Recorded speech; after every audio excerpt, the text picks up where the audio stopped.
In 2003, Frankie Kipp started the Blackfeet Nation Boxing Club in Browning for a simple reason: to teach youth on the reservation, especially women and young girls, to defend themselves. I started seeing girls getting bullied.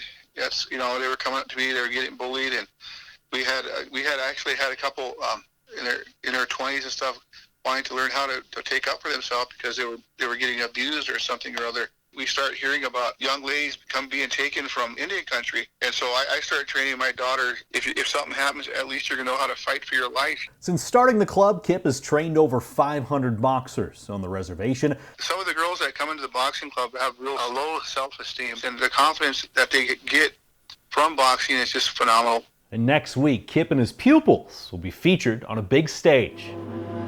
I started thinking, how can we keep these girls from putting themselves in harm's way? The only answer was this club.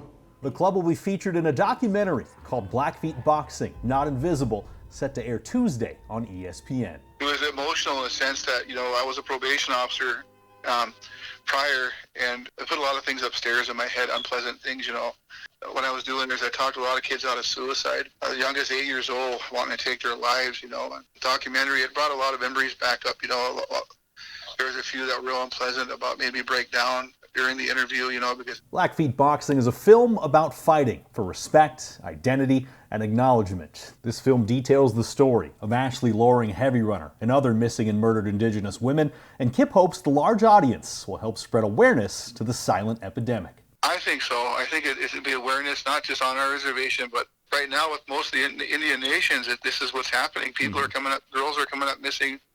We have unsolved murders. It's a trip. Some of the things that we see, I do think that it's going to bring up some awareness with that. Tom Wiley, MTN News.